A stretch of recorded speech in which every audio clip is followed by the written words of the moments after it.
Bien, aquí estamos nuevamente. Voy a aprovechar que está acá Josami, que es el director del Haroldo Conti, el centro cultural dentro de lo que fue la ESMA, para preguntarle sobre aquel evento que se denominó el asado de ALAC, digamos, de alguna forma. ¿Qué hay para decir sobre eso?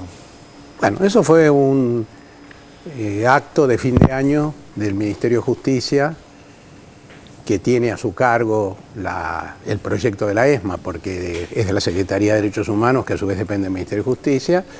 Convocó a todo su personal en la ESMA para presentar el plan trienal en materia de el plan del Ministerio. Eso se acompañó de una choriceada y algunos patis, y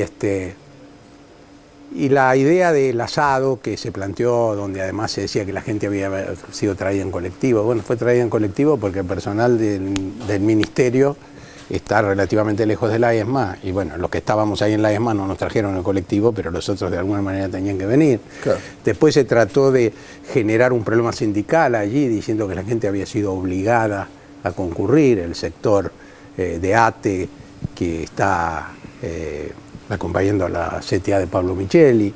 Eso no se comprobó de ninguna manera, además era un día laborable, así que hubo una invitación a todo personal que fuera, y hubo muchos que no fueron.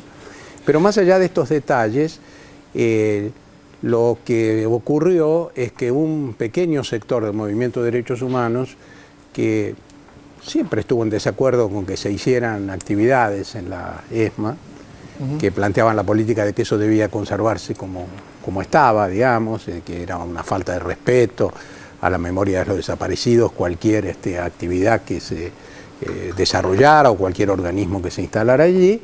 Esta vez hizo pública esa posición y le dio a los medios opositores una oportunidad que no dejaron pasar, ¿no es cierto? Pero digamos que hay una discusión que nunca se resolvió ahí entre en algunos sectores de familiares digamos, y lo que está ocurriendo ahora en la ESMA, en la ESMA, digamos, es una discusión que nunca, digamos, que siempre existió. Sí, la discusión existió siempre, pero no es cierto. De acuerdo con que claro, la ESMA se hagan estas cosas. A mí me parece que sería incorrecto decir que la discusión está resuelta, porque el problema de construir un espacio de memoria, y para eso bastaría ver lo que está pasando en otros lugares del mundo, es una cuestión tan compleja que obviamente siempre está en discusión y en rediscusión. Pero también sería equivocado decir esto no se discutió nunca, no. La mayoría de los organismos de derechos humanos acompañaron la política que se está llevando adelante hoy en la ESMA y la siguen acompañando. Para los que no saben, el organismo que coordina la actividad en todo el predio es un organismo tripartito, y uno de sus 3 integrantes es el representante del directorio donde están todos los organismos de derechos humanos. O sea que todo lo que se ha hecho hasta hoy en la ESMA se ha hecho con la participación de los organismos de derechos humanos, y eso después de discusiones importantes que se dieron en un primer momento acerca de cómo tenía que ser la instalación en la ESMA y cuáles eran las cosas que se podían hacer allí. Insisto, esto no quiere decir que muchos, yo creo que todos, no pensemos que sigue siendo una discusión abierta, pero no en términos de si se pueden hacer actividades o no se pueden hacer actividades, sino una discusión más profunda acerca de cómo se construye un espacio de memoria, cómo hacemos para abrirlo más al conjunto de la sociedad, ¿no? Me parece que lo que se hizo en torno a este asado fue una banalización de mal gusto. Claro. De mal gusto además porque se comparó esta inocente celebración del fin de año con los asados, que así le llamaban, que hacían los militares con los cuerpos de algunos desaparecidos. Esto me molesta decirlo. ¿Fue un error hacer el asado llevar ese catering, o lo ves como algo que, digamos... No, nunca hay catering en la ESMA? No, hay catering, cada vez que hay actividades hay catering. Entonces, a mí me parece que hay una discusión más importante. Es decir, si uno tiene una visión reverencial, sacralizante, ahí no se debería poder hacer nada, porque mucho más discusión hubo la primera vez que se hizo ahí un recital de rock, porque era mucho más ruido, claro, mucho más escándalo, si vos querés, ¿no es cierto? Bueno, hoy la gran mayoría de la gente, incluso muchos que tenían dudas en ese primer momento, ¿no? Hoy apoyan la realización de actividades de este tipo. Bueno, esa es una definición, yo te iba a hacer esa pregunta parecida. Es decir, cuando hay una reunión de por determinadas circunstancias, no hay una unanimidad perfecta.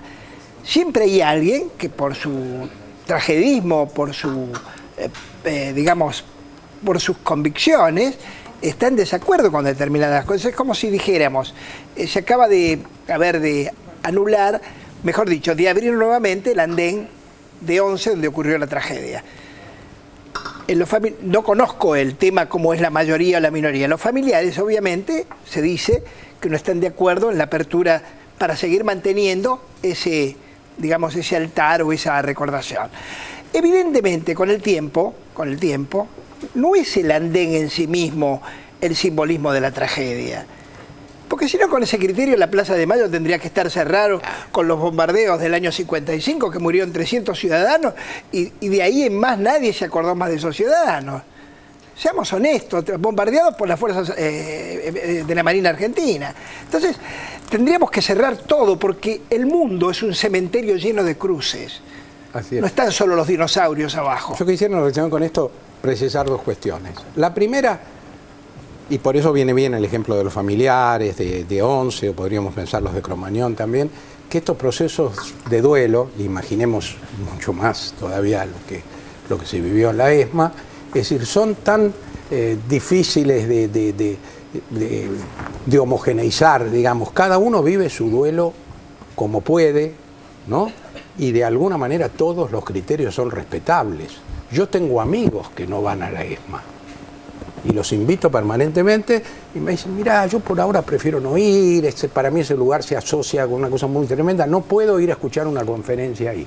Bueno, esto hace años que me ocurre, ya son muy pocos los que no van. Segunda cuestión, con los organismos de derechos humanos hubo una discusión permanente.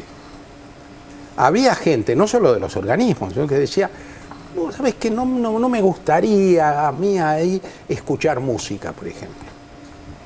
Cuando se hizo el aniversario, la celebración del 25 aniversario de Página 12 en nuestro centro cultural, estaban todas las madres y las abuelas bailando. Y eso seguramente no hubiera ocurrido 3 o 4 años antes. Claro. Fue porque habían hecho todo un proceso donde fueron... Es decir, las madres de la línea fundadora tienen hoy, impulsan ellas, llevan adelante una tecnicatura de música popular junto con Miguel Ángel Estrella.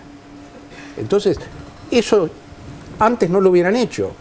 Empezó hace 1 año o 2. Entonces, eso es un proceso que la mayoría de los organismos de derechos humanos y los que estamos en este proyecto hemos ido viviendo, discutiendo, tratando de juntar dos cosas que no pueden ser contradictorias, que es por un lado el mayor respeto por la memoria de los desaparecidos y por el dolor de los familiares, y además la mayor decisión para llevar adelante lo que este proyecto tiene de político en el sentido más noble de la palabra, que es ponerlo al alcance de toda la sociedad o de los sectores más amplios de la sociedad, porque no ganaríamos nada con todo lo respetuosos que hay que hacer del duelo, si esto lo viviéramos como una cuestión nuestra, de los que tuvimos víctimas, amigos, compañeros, familiares. Esto es un problema de la sociedad argentina. Y nosotros queremos que la ESMA esté cada vez más abierto y que vengan todos los sectores que es necesario que conozcan esa experiencia. Muchas gracias, José. Sí, simple, sí. Tiro, por favor, un tiro. Me gusta recordar a nuestros compañeros con una sonrisa, con un poema y con una canción. No veo por qué no hacerlo. Gracias, Girotti.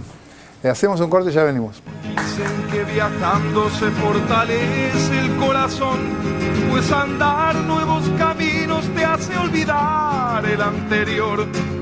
Ojalá que esto pronto suceda, así podrá descansar mi pena hasta la próxima vez. Ojalá que esto pronto